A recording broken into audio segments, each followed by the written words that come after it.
नमस्कार। आईटीआई की online classes में आप सभी का स्वागत है, जिसमें आज हम पढ़ेंगे कि जो हमारे स्पीड कंट्रोल था, मशीन का गति नियंत्रण करना था, उसके तृतीय भाग में, जिसमें हमें आज पढ़ना है यूपीएस मतलब अनट्रैप्टेड पावर सप्लाई। अनट्रैप्टेड अबाधित शक्ति आपूर्ति क्या होती है, इसके बारे में पढ़ना है। तो हम पढ़ते हैं।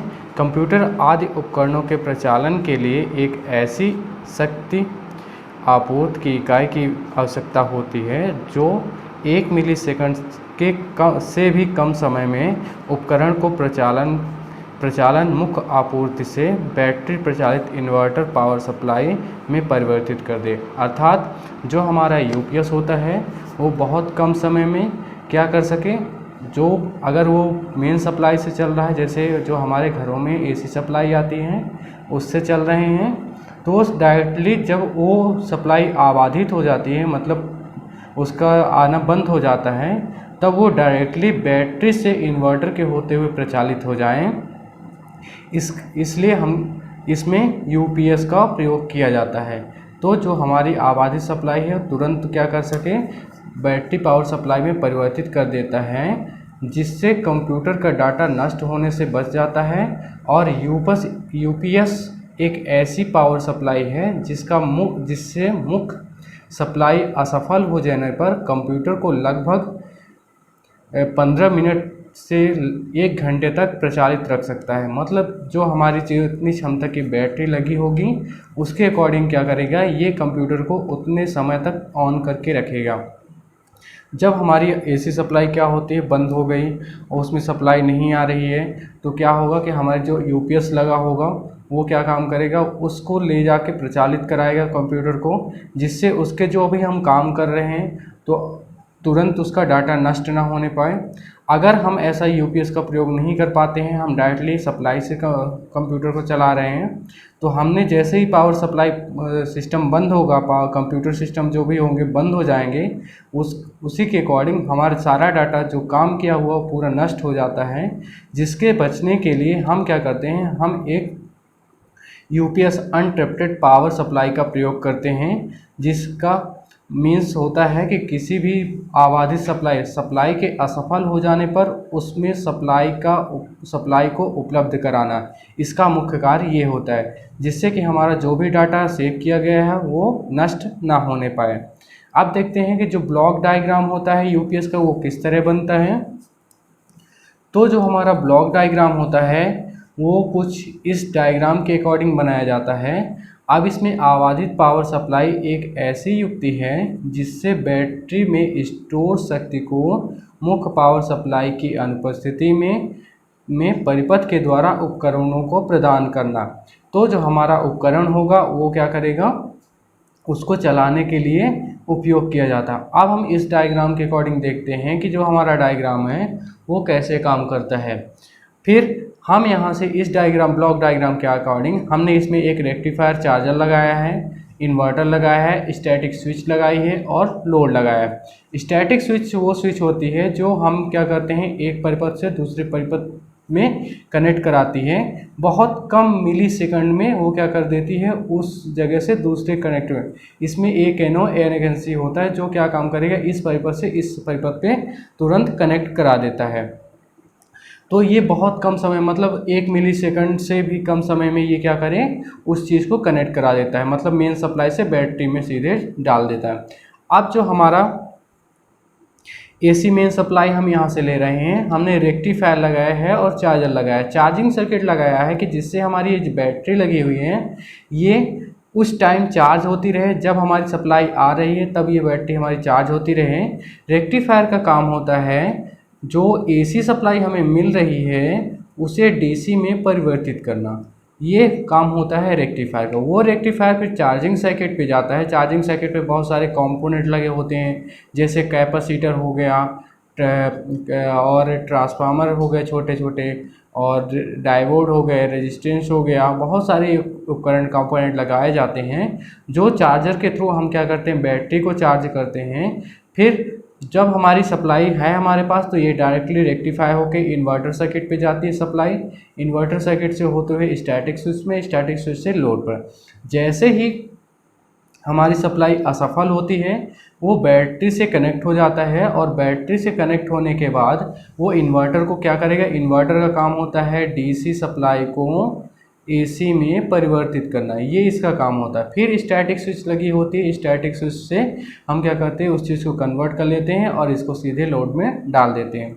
अब देखते हैं जो कंपोनेंट लगाए गए हैं, जैसे रेक्टिफायर चार्जर हो गया, बैटरी हो गई, इन्वर्टर हो गया, स्टैटिक स्विच, वो होते क्या हैं। फिर जो हमारा रेक्टिफायर है, रेक्टिफायर एक ऐसा परिपथ होता है जिसका कार्य प्रत्यावर्ती धारा को दृष्टि धारा में परिवर्तित करना है। इससे ब्लॉक में दो मुख्य कार्य करता है। पहला तो एसी को डीसी में बदलकर बैटरी को चार्ज करता है, दूसरा डीसी को एसी में बदलकर इन्वर्टर पे देता है। इसके दो मुख्य कार्य होते हैं रेक्टिफायर के। जो हमारा रेक्टिफायर सर्किट लगा होगा उसके ये काम होते हैं। वो क्या करेगा, पहला काम इन्वर्टर को भी सप्लाई डायरेक्टली प्रदान करेगा, दूसरा बैटरी को चार्ज करेगा। इसलिए यह ब्लॉक चार्जर की भूमिका भी निभाता है। फिर जो दूसरा पार्ट होता है वो है बैटरी। अब जो दूसरा पार्ट हमारा है यूपीएस के ब्लॉक डायग्राम के अकॉर्डिंग, उसका नाम है बैटरी। अब हमारी बैटरी हम सभी जानते हैं कि सेलों के समूह को बैटरी कहा जाता है। अब देखते हैं बैटरी में क्या हो, आबाधित पावर सप्लाई को ऊर्जा के रूप में संग्रहित करने वाली युक्ति बैटरी होती है। मतलब क्या करती है, ये आबाधित जो हमारी सप्लाई हम दे रहे हैं उसको क्या करती है, ऊर्जा के रूप में स्टोर करती है। जब वो स्टोर कर लेगी, यह विद्युत ऊर्जा को रासायनिक ऊर्जा में कन्वर्ट करती है। जैसे ही हमारा काम हो जाए, मतलब आबाधित सप्लाई चाहिए, तो हमारा फिर क्या करेगी, उस रासायनिक ऊर्जा को विद्युत ऊर्जा में पुनः परिवर्तित करने लगेगी। इसका मुख्य कार्य यह है कि जब विद्युत आपूर्ति सामान्य हो तो संग्रहित करती है, और जब आपूर्ति नहीं होती है तो वह ऊर्जा को लोड के रूप में प्रदान करती है। इसका ये मुख्य कारण होता है। जो हमारी बैटरी होती है उसमें से हम 12 वोल्ट प्राप्त करने हैं तो सभी सेलों को क्या करते हैं, श्रेणी क्रम में जोड़ दिया जाता है, जो कि इसकी क्षमता के अनुसार ही हम इसको डिस्चार्जिंग प्रोसेस में डालते हैं। जैसे कि जो हमारी बैटरी होती है, बैटरी के अंदर संग्रहित कर लेता है जो भी विद्युत ऊर्जा होगी। जब विद्युत आपूर्ति उपलब्ध नहीं होती तो ये क्या करती है, उस रासायनिक ऊर्जा को विद्युत ऊर्जा में परिवर्तित करके इन्वर्टर पे सप्लाई डालती है। इन्वर्टर क्या करेगा, उस सप्लाई को डीसी को एसी में कन्वर्ट करेगा और लोड को प्रदान कर देगा। अब देखते हैं फिर अगला कंपोनेंट लगा हुआ है, जो उपकरण लगा हुआ है वो इन्वर्टर है। इन्वर्टर का मुख्य कार्य होता है बैटरी से प्राप्त डीसी सप्लाई को एसी में परिवर्तित करना। जो हमारे सप्लाई होती है तो इन्वर्टर का मुख्य कार्य ये होता है कि जो दृष्टि धारा हमें मिल रही है उसको एक प्रत्यावर्ती धारा में परिवर्तित करना है। इन्वर्टर में ब्रिज कंट्रोलर, लॉजिक या फिल्टर परिपथ आदि प्रयोग किए जाते हैं, जो ब्लॉक डायग्राम के अकॉर्डिंग होता है। फिर होती है स्टैटिक स्विच। स्टैटिक स्विच संपर्क रहित एक ऐसा स्विच होता है जो दो SCR रिवर्स समानांतर अवस्था में संयोजित करके बनाया जाता है। जो हमारे SCR होते हैं, SCR का पूरा नाम आप सभी लोग जानते हैं, सिलिकॉन कंट्रोलर रेक्टिफायर होता है। इसको क्या करते हैं, दो जो होते हैं SCR, उनको रिवर्स वायर में लगाकर समानांतर क्रम में जोड़ दिया जाता है, कर बनाया जाता है। इसके बंद व खुले रहने का नियंत्रण एक लॉजिक कंट्रोलर द्वारा किया जाता है। जो हमारी स्टैटिक स्विच होगी उसको हम कैसे कंट्रोल करेंगे, तो एक लॉजिक कंट्रोलर के थ्रू हमारा ये कंट्रोल होता है। अब देखते हैं जो हमारा यूपीएस होता है वो कितने प्रकार का होता है। तो यूपीएस को देखते हैं कि हमारा यूपीएस कितने टाइप का होता है। अब जो हमारा यूपीएस है, जो यूपीएस होता है वो मोस्टली दो टाइप के होते हैं। पहला ऑनलाइन यूपीएस सिस्टम, दूसरा ऑफलाइन यूपीएस सिस्टम। अभी इन यूपीएसओ को दो कैटेगरियों में बांटा गया है। अब हम देखते हैं जो हमारा ये इन्वर्टर सिस्टम होता है वो कैसे काम करता है, ऑनलाइन यूपीएस सिस्टम क्या होता है, ऑफलाइन सिस्टम क्या होता है, उसके बारे में देखते हैं। पहला हम देखते हैं ऑनलाइन यूपीएस सिस्टम। इस यूपीएस प्रचालन के लिए इस मोड में इन्वर्टर लोड से स्टैटिक स्विच सदैव संयोजित रहती है। मतलब जो हमारी स्टैटिक स्विच होगी वो लोड इन्वर्टर से होते हुए डायरेक्टली लोड से संयोजित रखते हैं। इस प्रणाली में यूपीएस स्टैटिक स्विच सामान्य अवस्था में ऑन रहती है और यह तब ऑफ होती है जब हमारी यूपीएस प्रणाली क्या होती है, फेल हो जाती है। इस प्रणाली में मेन सब स्टैटिक स्विच ऑफ हो जाती है। अब हम देखते हैं कि इसके ब्लॉक डायग्राम के अकॉर्डिंग कैसे ये दिखता है, कैसे ये काम करता है।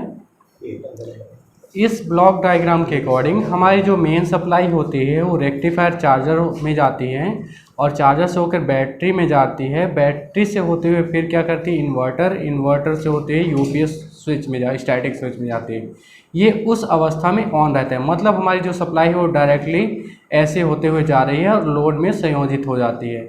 जैसे ही क्या होती है, जैसे ही यूपीएस सिस्टम कभी बैटरी क्या होती है प्रॉब्लम हो जाती है, ख़राब हो जाती है, ये उस समय क्या हो जाता है, ये ब्रेक हो जाता है। ये बैटरी जैसे ही कुछ कारणवश इन्वर्टर में फॉल्ट हो गया, कुछ भी फॉल्ट हो गया, तो हमारा यूपीएस स्टैटिक स्विच ऑफ हो जाएगा और यहाँ से जाके हमारी मेन सप्लाई इस स्टैटिक स्विच से होते हुए डायरेक्टली लोड में संयोजित कर दी जाती है। तो जो हमारी ऑनलाइन सिस्टम होगा उसमें हम क्या करते हैं, जो हमारी बैटरी से होते हुए पहले हमारा रेक्टिफायर चार्जिंग करेगा, वो चार्जिंग सीधे बैटरी में जाएगी, बैटरी से होते हुए फिर निकलेगी तो हमारा इन्वर्टर सर्किट पे जाएगी, इन्वर्टर सर्किट से स्टैटिक स्विच ऑन रहेगा, उसके बाद इसमें लोड पे हमारी सप्लाई आ जाती है। तो ये सिस्टम होता है ऑनलाइन यूपीएस सिस्टम। तो ये ब्लॉक डायग्राम जो है वो ऑनलाइन यूपीएस सिस्टम का है। इस तरह जो ब्लॉक डायग्राम आरेख होता है वो ऑनलाइन यूपीएस सिस्टम का होता है। अब देखते हैं जो ऑफलाइन यूपीएस सिस्टम होता है उसमें क्या क्या होते हैं, एडवांटेज क्या क्या होते हैं।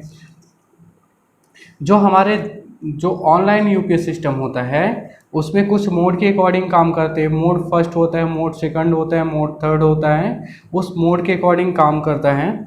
जैसे कि मोड अगर फर्स्ट में चल रहा है तो जब एसी विद्युत सप्लाई ऑन स्थिति में होती है तब रेक्टिफायर इन्वर्टर इनपुट को डीसी पावर सप्लाई जो होती है वो बैटरी को चार्ज करता है और तथा लोड को एसी परिवर्तन में प्रदान करता है मोड 1 पे। जब मोड दूसरे मोड पे एक्टिव होता है तो यदि एसी विद्युत सप्लाई अचानक से असफल हो जाती है तो रेक्टिफायर परिपथ आउटपुट शून्य हो जाता है। इस स्थिति में बैटरियों के समूह डीसी पावर इन्वर्टर को इनपुट देता है और यह इनपुट पावर सप्लाई को प्रदान की जाती है। फिर मोड 3 में ऐसी दशा में यूपीएस जो अचानक असफल हो जाता है तब सामान्य रूप से स्टैटिक स्विच जो लगी होती है वो ऑफ हो जाती है और जो मेन स्टैटिक स्विच होती है ये वाली ये ऑन कंडीशन में हो जाती है और यह फिर चलती रहती है। अब देखते हैं ऑफलाइन यूपीएस सिस्टम कैसा होता है। ऑफलाइन यूपीएस सिस्टम में ऑनलाइन तथा ऑफलाइन यूपीएस सिस्टम का मुख्य अंतर यह होता है कि ऑनलाइन यूपीएस में मुख्य लाइन व लोड के मध्य यूपीएस स्टैटिक स्विच सामान्य दशा में ऑफ रहती है तथा मेन स्टैटिक स्विच ऑन रहती है। तो जो ऑफलाइन सिस्टम होगा हमने पिछले में देखा जो मेन स्टैटिक स्विच थी उस कंडीशन में ऑफ थी। अब और जो ऑनलाइन सिस्टम है उस कंडीशन में क्या थी, मेन स्टैटिक स्विच ऑन थी और जो ऑफलाइन सिस्टम है उसमें जो स्टैटिक स्विच है ऑन कंडीशन में रहेगी, यूपीएस स्टैटिक स्विच क्या होगी ऑफ कंडीशन में रहेगी। अब ऑफलाइन यूपीएस का इन्वर्टर केवल उसी समय प्रचालित होता है जब मुख्य एसी पावर सप्लाई ऑफ हो जाती है। इसमें यूपीएस का स्टैटिक स्विच सामान्य दशा में ऑफ स्थिति में रहता है और केवल उसी समय स्थिति में ऑन होता है जब मुख्य पावर सप्लाई फेल हो जाती है, तब यह ऑन हो जाता है। इस प्रणाली में परिवर्तन में व्यय कुल समय होता है वो 5 मिलीसेकंड या 1/4 मिनट साइकिल पर सेकंड होता है। मतलब बहुत कम समय में ये क्या कर देगा, एक सिस्टम से दूसरे सिस्टम में कन्वर्ट कर देता है। जैसे हमारी एसी अगर बैटरी से प्रचालित हो रहा है तो सब लाइट आ गई तो क्या कर देगा, उससे कनेक्ट करा देगा, अगर लाइट चली गई तो बैटरी से कनेक्ट करा देता है। मतलब बहुत कम समय में ही ये क्या करा देता है, इस चीज़ को एक्टिव करा देता है ऑफलाइन मोड वाले में। मतलब 1/4 बहुत मिलीसेकंड बहुत कम समय का होता है, हम देखते देखते वो समय निकल जाता है, वो होता है ऑफलाइन यूपीएस सिस्टम के अकॉर्डिंग। अब जो ऑफलाइन यूपीएस सिस्टम होता है उसको ब्लॉक डायग्राम के अकॉर्डिंग हम देखते हैं। जो हमारा ऑफलाइन यूपीएस सिस्टम का ब्लॉक डायग्राम है कुछ इस तरह होता है। इसमें मेन सप्लाई चाहिए, रेक्टिफायर चाहिए, इन्वर्टर चाहिए, बैटरी चाहिए, यूपीएस स्टैटिक स्विच चाहिए, मेन स्टैटिक स्विच और लोड चाहिए। ये हमारी बैटरी होती है जो 12 वोल्ट हो सकती है। अगर दो जोड़ेंगे तो 24, 12 की दो हो जाएंगे तो टोटल 24 वोल्ट की बैटरी हो जाएगी। अब जो हमारा सबसे पहले ये काम कैसे करते हैं, पहला तो ये इसमें क्या क्या लगा होता है, रेक्टिफायर लगा होता है और चार्जर लगा होता है, एसी को डीसी में कन्वर्ट करता है, फिर ये बैटरी में आता है, बैटरी से फिर ये फिर से इन्वर्टर, इन्वर्टर से जाके आउटपुट। अब इसमें वर्किंग प्रोसेस कैसे काम करती है, जब हमारी मेन सप्लाई रहती है तब हमारा यहाँ से बाईपास होते हुए मेन स्टैटिक स्विच ऑन होता है। उस कंडीशन में हमारी जो लोड होता है उसमें डायरेक्टली सप्लाई जाती रहती है। रेक्टिफायर चार्जर का केवल काम ये होता है कि ये इसमें क्या करेगा, बैटरी को चार्ज करते रहेगा। इसमें एक लगा रिले होता है, जो रिले क्या काम करता है, जैसे ही बैटरी चार्ज हो जाती है वो रेक्टिफायर चार्जिंग सर्किट उसको डिस्कनेक्ट कर देता है, जिससे कि हमारी सप्लाई क्या होती है, बैटरी चार्ज होना बंद हो जाए। अगर हम बैटरी को अत्यधिक चार्ज करेंगे तो वो तो ख़राब हो सकती है, या कम चार्ज करेंगे तब भी ख़राब हो सकती है, तो उसको चार्ज करते रहना चाहिए। इस कंडीशन में जब हमारी मेन स्टैटिक स्विच ऑन होती है तो हमारी सप्लाई यहाँ से होती हुई इस पे बाईपास होती रहती है। जैसे ही हमारी सप्लाई असफल होती है वो बैटरी से लोड लेती है और इन्वर्टर को एक्टिवेट कराती है, और उस कंडीशन में हमारा यूपीएस क्या हो जाता है, ऑन कंडीशन में हो जाता है, ये ऑफ कंडीशन में हो जाती है और फिर लोड में सप्लाई जाती रहती है। इस रेक्टिफायर का इस सर्किट में केवल बैटरी को चार्ज कराना होता है। बैटरी को कितना चार्ज करना है, कितना चार्ज नहीं करना है, वो हमें देखना है। अब हमारे जो यूपीएस लगाने के एडवांटेज क्या क्या होते हैं, हम क्या क्या एडवांटेज देखते हैं यूपीएस में, वो देखते हैं। यूपीएस के एडवांटेज क्या क्या हो सकते हैं उसके बारे में देखते हैं। तो इसके द्वारा पावर सप्लाई को लगातार बनाए रखा जा सकता है। जैसे हमारी सप्लाई क्या हो गई, डिस्कनेक्ट हो गई, तो इसके द्वारा हम क्या कर सकते हैं, जो हमारे पास सप्लाई है उसको हमेशा बना के रखा जा सकता है। दूसरा, यह मुख्य स्विच विद्युत सप्लाई के उतार चढ़ाव में उत्पन्न हुए जो होने पर जो लोड होता है वो उसको नियमित करती है। मतलब जो वोल्टेज रेगुलेशन होता है, जैसे कि हमारी मुख्य सप्लाई गई उसमें वोल्टेज 230 वोल्ट जाना चाहिए, तो हमारा उसमें 220 वोल्ट ही जा रहा है, तो उसके प्लस माइनस 1% के वोल्टेज रेगुलेशन को ये सह सकता है, मतलब इतना वोल्टेज रेगुलेट कर सकता है। फिर यह लोड व मुख्य विद्युत सप्लाई के मध्य आइसोलेशन प्रदान करता है, जो आइसोलेशन होगा वो प्रदान करेगा, पृथक रखता है। यह स्थिर वोल्टेज व एवं आवृत्ति को प्रदान करता है। जो हमारी ये सप्लाई होगी वो क्या करेगा, आवृत्ति को वोल्टेज और आवृत्ति बना के रखता है। फिर आप देखते हैं हमारे पास एक स्विच होती है जिसे SMP स्विच बोलते हैं, स्विच मोड पावर सप्लाई, इसे बोला जाता है स्विच मोड पावर सप्लाई। अब ये क्या होती है इसके बारे में देखते हैं। ये हमारा एक SMP यूनिट है, उसका नाम होता है पूरा स्विच मोड पावर सप्लाई। इस यूनिट के बारे में जानते हैं क्या होती है। जो आजकल होता है, आजकल के कंप्यूटर में एक SMP बॉक्स प्रयोग किए जाते हैं जो यूपीएस से प्राप्त एसी आपूर्ति को विभिन्न मानों के नियमित डीसी पे परिवर्तित करता है और एसपीएम बॉक्स से निर्गत वोल्टेज जैसे 2, 3, 5, 9, 10, 12 वोल्ट तक की सप्लाई को प्रदान हर जगह फैलाता है। एक प्रकार का डिस्ट्रीब्यूटर स्विच है। जैसे डिस्ट्रीब्यूटर स्विच ये स्विच हो गया। अब हमें अलग जैसे एक उसमें कूलिंग फैन लगा, कूलिंग फैन के लिए 9 वोल्ट की सप्लाई चाहिए। जो उसमें मदरबोर्ड लगे हैं उसमें पावर एक्टिव कराने की जो सप्लाई चाहिए वो 3 वोल्ट की ही चाहिए। तो हर जगह ये SMP बॉक्स जो होता है क्या करता है, डिस्ट्रीब्यूट कराता है, उस पावर सप्लाई को पूरे सिस्टम में क्या करता है, डिस्ट्रीब्यूट कराता है। जो हमारा SPM स्विच होता है उसमें यह ध्यान रखा जाता है कि जो NPN प्रकार के ठोस युक्तियाँ प्रचालन के लिए धनात्मक वोल्टेज की आवश्यकता होती है। जैसे SCR हो गया, कुछ कंट्रोलर हो गए, तो उसको क्या करते हैं, पॉजिटिव जो NPN ट्रांजिस्टर लगे होंगे, मॉसफेट होगा, वो सब क्या करेंगे, पॉजिटिव सप्लाई पर ही वर्क करेंगे। यहाँ 5 वोल्ट से 5 वोल्ट माइनस में, इन दोनों प्लस माइनस दोनों में काम करते हैं। अब इसकी वर्किंग प्रोसेस कैसे होती है, कैसे काम करता है। जो हमारा एसपीएम बॉक्स होता है उसमें एक एसी के अपचयन के लिए एक अपचयी ट्रांसफार्मर, स्टेप डाउन ट्रांसफार्मर तथा रेक्टिफायर होता है। दोनों परिपथ में 6 से 15 वोल्ट डीसी तैयार किया जाता है। जो नियामक एसी द्वारा तैयार किए गए नियमित डीसी निर्गत वोल्टेज को एक वोल्टेज होती है।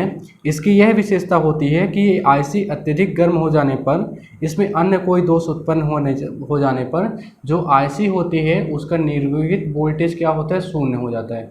इस बॉक्स को लगाने से प्रॉफिट ये होता है एसएमपीएस बॉक्स लगाने से कि जैसे ही इसमें वोल्टेज का रेगुलेट हुआ, मतलब अत्यधिक आईसी अत्यधिक गर्म हुए, तो क्या होती है उसमें वोल्टेज जाना एकदम से बंद हो जाता है। जैसे उसमें वोल्टेज जाना बंद हुआ तो वो पूरी तरह से एकदम से स्विच को बंद करा देता है। फिर जो इसमें लगी होती हैं आईसी की स्विचिंग योग्यता के कारण इस शक्ति आपूर्ति का इकाई का नाम स्विच मोड पावर आपूर्ति रखा गया है। तो मतलब इसी के नाम पर किसका नाम रख दिया गया है, एसपीएम स्विच, मतलब स्विच मोड पावर सप्लाई के नाम से भी जाना जाता है।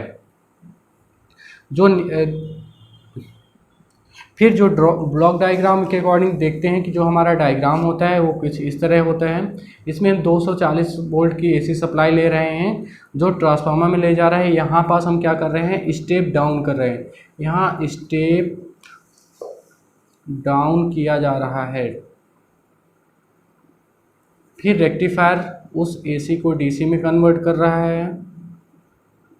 फिर वोल्टेज रेगुलेटर, अब यहाँ से हम वोल्टेज को अलग अलग जगह डिस्ट्रीब्यूट कर दिए, जैसे 2 वोल्ट पॉजिटिव निगेटिव दोनों, 3 volt 5 volt 6 volt 9 volt 12 volt 15 volt आदि की सप्लाई जहाँ जहाँ हमें चाहिए उसको हम क्या कर रहे हैं, डिस्ट्रीब्यूट कर रहे हैं। ये पूरा बॉक्स एक कहलाता है एसएमपीएस बॉक्स कहलाता है। ये एसएमपीएस बॉक्स होता है। अब इसका अनुप्रयोग कहाँ कहाँ किया जाता है देखते हैं। जो पर्सनल कंप्यूटर तथा कंप्यूटर सर्किट होते हैं उनमें इस तरह के उपकरणों का प्रचालन किया जाता है। जो बॉक्स एसपीएम बॉक्स होता है वहाँ हम प्रयोग करते हैं। अब जो नेक्स्ट उपकरण है वो है इन्वर्टर। इन्वर्टर होता क्या है, इन्वर्टर का मतलब होता है कि जो हमारे घरों में सप्लाई आ रही हैं उनको इन्वर्ट करना, बढ़ाना। जैसे हमारी सप्लाई क्या हो जाती है, आबाधित हो जाती है, मतलब बंद हो जाती है, उस कंडीशन में हम क्या करते हैं, इन्वर्टर का प्रयोग करते हैं। जो इन्वर्टर होता है वो मोस्टली क्या करता है, डीसी को एसी में परिवर्तित करने वाली युक्ति या मशीन इन्वर्टर कहलाती है। एसी सप्लाई को बंद हो जाने पर उस स्थिति में आपातकालीन स्रोत के रूप में स्टोरेज बैटरी का प्रयोग किया जाता है। जो हमारी आपातकालीन बैटरियाँ होंगी, जिसे इमरजेंसी लाइट स्रोत को इमरजेंसी बोल सकते हैं, तो उसमें क्या होगा, जो हमारी डीसी सप्लाई होगी उसको एसी में परिवर्तित करके हमें उस चीज़ को प्रदान करेगी। मतलब जो भी हमें लोड चलाना हो, लैंप चलाना है, कोई मशीन चलानी है, उतनी क्षमता के अगर इन्वर्टर है तो वो काम करता है। अब ब्लॉक डायग्राम के अकॉर्डिंग हम देखते हैं जो हमारा ब्लॉक डायग्राम होता है वो किस प्रकार होता है। इस इन्वर्टर इलेक्ट्रिकल ऊर्जा को स्वयं एक स्टोर नहीं कर पाता है। इसे वैद्युतिक ऊर्जा को स्टोर करने के लिए बैटरी का प्रयोग किया जाता है। बैटरी डीसी के रूप में विद्युत ऊर्जा को भंडारित करती है। मतलब जो हमारी बैटरी होगी उसमें हम इन्वर्टर से तो स्टोर नहीं करते, स्टोर करने के लिए कुछ न कुछ उपकरण चाहिए, तो उसके लिए हम क्या करेंगे, हम एक बैटरी का प्रयोग करेंगे। जो बैटरी क्या काम करेगी, उस ऊर्जा को स्टोर करेगी। जो इन्वर्टर होता है स्रोत से आने वाली वैद्युतिक ऊर्जा को बैटरी में भंडारित करने की सहायता प्रदान करता है। बैटरी धारा को डीसी के रूप में भंडारित कर लेती है। जैसे ही सप्लाई क्या होती है, ऑफ हो जाती है, उस समय डीसी को एसी में रूपांतर करके की आवश्यकता होती है। क्योंकि एसी जो हमारे उपकरण प्रयोग कर रहे हैं हम, तो वो एसी में ही प्रयोग कर रहे हैं, तो उसके लिए क्या कन्वर्टेशन की ज़रूरत पड़ती है, तो वो क्या करती है, उस चीज़ को वहाँ परिवर्तित करती है। अब ब्लॉक डायग्राम के अकॉर्डिंग हम देखते हैं, ये हमारा ब्लॉक डायग्राम है, इसके अकॉर्डिंग देखते हैं। यहाँ से हम इनपुट सप्लाई दे रहे हैं, ये आउटपुट सप्लाई है। यहाँ से दृष्ट का इलेक्ट्रिक जो बैटरी होगी वो क्या करेगी, वहाँ से क्या करेगी, कन्वर्ट करेगी। दृष्टिकारी लगी होगी, मतलब जो डीसी होगी उसको हम डीसी से एसी में कन्वर्टर यहाँ लगा के करेंगे। फिर ड्राइव ट्रांसफार्मर होगा, उसमें क्या करेंगे, वहाँ से ट्रांसफार्मर परिपथ होगा, उसमें हम वोल्टेज को एम्पलीफाई करना मतलब वोल्टेज को बढ़ाते हैं, फिर आउटपुट परिपथ में ले जाकर हम यूज कर लेते हैं। जो कंट्रोल सर्किट होता है उसमें हमें कंट्रोल करना होता है कि जो हमारा कंट्रोलर है वो कैसे काम करेगा, मतलब क्या क्या हो सकता है। जैसे जितना हमें वो कंट्रोलर ये काम करता है कि जैसे हमारी इलेक्ट्रिसिटी आ गई तो हमारी बैटरी को चार्ज करेगा, फिर जैसे ही सप्लाई चली गई वो कंट्रोल डायरेक्टली कंट्रोल करके डीसी को आउटपुट में प्रदान करता रहता है। अब जो हमारे इन्वर्टर होते हैं वो मोस्टली दो टाइप के होते हैं। पहला रोटेटरी टाइप का इन्वर्टर, दूसरा होता है इलेक्ट्रॉनिक टाइप का। रोटेटरी टाइप में जो घूमने वाले पार्ट होते हैं वो रोटेटरी मशीन होती हैं या इन्वर्टर कहलाएंगे। और जो स्टैटिक होंगे, मतलब कोई भी चीज़ रखी हुई है, वो कोई मूविंग पार्ट नहीं होता, वो इलेक्ट्रॉनिक इन्वर्टर कहलाते हैं। अब जो हमारा इन्वर्टर होता है, रोटेटरी इन्वर्टर किस प्रकार का होता है तो हम देखते हैं। रोटेटरी इन्वर्टर सामान्यतः रोटेटरी कन्वर्टर के समान ही कार्य करता है, जिससे डीसी को एसी में परिवर्तित करने के लिए किया जाता है। हम कह सकते हैं MG set, motor generator set, ये भी रोटेटरी कन्वर्टर होता है, जिसमें हम डीसी सप्लाई देके एसी सप्लाई में प्रदान चलाते हैं, कन्वर्ट करते हैं। ये रोटेटरी कन्वर्टर होते हैं। तो अब रोटेटरी कन्वर्टर का प्रयोग जब इन्वर्टर के समान किया जाता है, तब डीसी वाला भाग डीसी शंट मोटर या कंपाउंड मोटर के समान कार्य करने लगता है।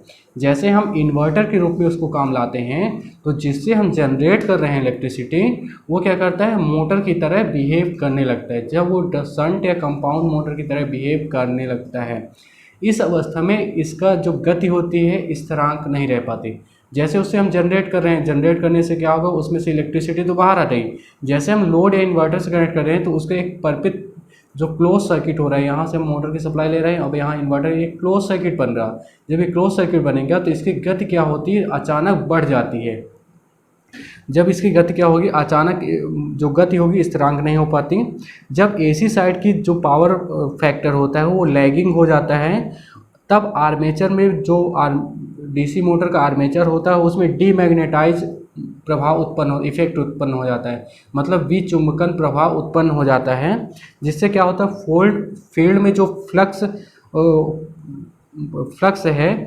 को कम कर देता है। जैसे उसमें फ्लक्स को कम कर देगा तो उसकी क्या होती है, गति इस प्रकार बढ़ जाती है जैसे कि डीसी सीरीज मोटर के समान हो जाती है।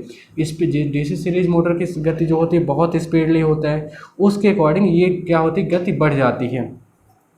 तो यदि शक्ति गुणा कम होता है तो जो बिना लोड की मशीन होती है वो डीसी मोटर के समान कार्य करने लगती है, अत्यधिक गति प्राप्त हो जाती है। इस प्रकार कन्वर्टर मशीन के लिए जो हमारी वोल्टेज होता है वो 12 से 24 वोल्टेज की बैटरी से प्रचालित करते हैं। इसके लिए आर्मेचर का विशेष रूप से डिज़ाइन किया जाता है। जो हमारा आर्मेचर होगा इसके लिए हमें विशेष रूप से डिज़ाइन करना पड़ता है। जैसे ही हम क्या करते हैं, अगर हमारी सप्लाई मोटर की तरह बिहेव करने लगा तो वो जो जनरेटर है उसकी गति क्या होगी, स्पीड बढ़ जाएगी। जब स्पीड बढ़ जाएगी तो क्या होगा, डीसी सीरीज फाउंडेशन कमज़ोर होगा तो लॉसेस हो सकते हैं या हमें इंजरी हो सकती है। तो उसके लिए हम क्या करते हैं कि हम इन सब चीज़ों को प्रयोग ना करके 12 से 24 वोल्ट की बैटरी से प्रचालित कर सकें। इस तरह का उस आर्मेचर की जो वाइंडिंग है और डिजाइनिंग है उस अकॉर्डिंग की जाती है। अभी हमने पढ़ा जो हमारा इन्वर्टर होता है वो मोस्टली दो टाइप का रहा था। तो पहले टाइप का हमने देखा रोटेटरी इन्वर्टर। अब देखते हैं इलेक्ट्रॉनिक इन्वर्टर होते हैं। इलेक्ट्रॉनिक इन्वर्टर सामान्यतः हम प्रयोग करते हैं, जो हमारे घरों में इन्वर्टर लगे होते हैं वो इलेक्ट्रॉनिक इन्वर्टर होते हैं, क्योंकि उसमें बहुत सारे कंपोनेंट इलेक्ट्रॉनिक सिस्टम से बनाए जाते हैं। इलेक्ट्रॉनिक प्लेट लगी होती है, ये सब चीज़ें उसमें लगाया जाता है। अब देखते हैं जो हमारा इन्वर्टर होता है, यह इन्वर्टर रोटेटरी इन्वर्टर से बिल्कुल भिन्न होता है। इसे स्टैटिक इन्वर्टर भी कहा जाता है। जो हमारे इन्वर्टर होते हैं वो बिल्कुल डिफरेंट होता है, इसे स्टैटिक इन्वर्टर कहते हैं। जो हमारा यह एक इलेक्ट्रॉनिक उपकरण होता है जिसमें हम लगाते हैं, ट्रांसफार्मर लगाते हैं, दो छोटे छोटे ट्रांसफार्मर लगे होते हैं, रिले लगा होता है, पावर डायोड लगाता है, transistor, capacitor, resistance, switch, socket इत्यादि इन चीज़ों को लगाया जाता है। इनमें क्या होता है, जब हमारा 12 वोल्ट की बैटरी होती है। ये दोलित ऑसिलेटर लगा होता है। ऑसिलेटर क्या काम करता है, उस डीसी को एसी में कन्वर्ट करता है। फिर वोल्टेज एम्पलीफायर वोल्टेज को बढ़ाता है। आउटपुट एम्पलीफायर तो यहाँ पर भी करंट को बढ़ा देता है। अब जो हमारे एक निम्न ऑसिलेटर होती है जो डीसी परिपथ को 50 हर्ट्ज में परिवर्तित करता है, इस जो एसी को वोल्टेज एम्पलीफायर स्टेज में, ये वोल्टेज एम्पलीफायर स्टेज होता है, यहाँ क्या करता है, उस वोल्टेज को जो हमारी जितनी वोल्ट मतलब 12 वोल्ट की बैटरी है तो उसको 230 वोल्ट में कन्वर्ट करेगा। एम्पलीफाई करने का मतलब होता है बढ़ाना किसी भी चीज़, तो वो एम्पलीफाई द्वारा एसी प्राप्त की जाती है। अंत में एक पावर एम्पलीफाई स्टेज होता है जो आउटपुट में होने वाली विद्युत धारा के मान को बढ़ा देता है। ये आउटपुट एम्पलीफायर जितनी हमें क्षमता चाहिए हमारा उस करंट के अकॉर्डिंग, हमारा जो आउटपुट क्षमता है उसके अकॉर्डिंग ये करंट को मान को बढ़ा देता है। इन्वर्टर में एसी इनपुट उपलब्ध होने पर बैटरी स्टोरेज 3 से 4 एम्पेयर आवेशित करने लगता है। जैसे ही हमारे पास सप्लाई आती है तो बैटरी को चार्ज करने लगता है, और जैसे ही वो 230 को 12 वोल्ट में कन्वर्ट करेगा और ले जाके बैटरी में डाल देगा। जैसे ही वहाँ से पावर सप्लाई क्या होती है, वो अनुपस्थिति होती है, तो उसको फिर से बैटरी से ले जाकर ऑसिलेटर से वोल्टेज एम्पलीफायर और आउटपुट एम्पलीफायर के द्वारा यहाँ आउटपुट में दे देते हैं। जो हमारी बैटरी होती है उसको ना तो ज़्यादा एम्पेयर के द्वारा चार्ज करनी चाहिए और ना ही उसको डिस्चार्जिंग प्रोसेस होती है उसमें ज़्यादा एम्पेयर की धारा लेनी चाहिए, जिससे हमारी क्या होती है, बैटरियाँ क्या होती हैं उसमें ख़राब हो सकती हैं। जो अब हमारे जो इलेक्ट्रॉनिक टाइप के जो इन्वर्टर होते हैं वो भी मोस्टली 2 टाइप के होते हैं। पहला होता है बाईपोलर ट्रांजिस्टर टाइप का, दूसरा होता है मॉसफेट टेक्नोलॉजी टाइप का इन्वर्टर। तो बाईपास पोलर जो ट्रांजिस्टर होता है उसके अकॉर्डिंग देखते हैं। जो बाईपोलर होता है, वर्तमान में इस प्रकार के इन्वर्टर अधिक प्रयोग किए जा रहे हैं। ये इन्वर्टर 300, 500, 600 और वाटेज के बनाए जाते हैं। इनमें जो वोल्टेज होता है, वोल्टेज रेगुलेशन होता है, वो 250 वोल्टेज होता है। प्लस माइनस 10% कम ज़्यादा भी हो सकता है, मतलब इसका 25 वोल्टेज कम और 25 वोल्टेज ज़्यादा भी हो सकता है। वोल्टेज तक बाज़ार में उपलब्ध होते हैं। इससे अधिक पावर तो विशिष्ट जनित्र में भी बनाई जा सकती है। इसे स्वचालित इलेक्ट्रॉनिक जनरेटर भी कहा जाता है। ऐसे एसी पावर बंद हो जाने पर यह कुछ ही देर में बिना किसी देरी के स्टार्ट हो जाता है। मतलब हमें जो भी समय दिया गया है, जो भी समय सेट होता है, वो तुरंत ही उस बैटरी से स्टोरेज सप्लाई को देने लगता है। फिर दूसरा होता है मॉसफेट प्रकार का।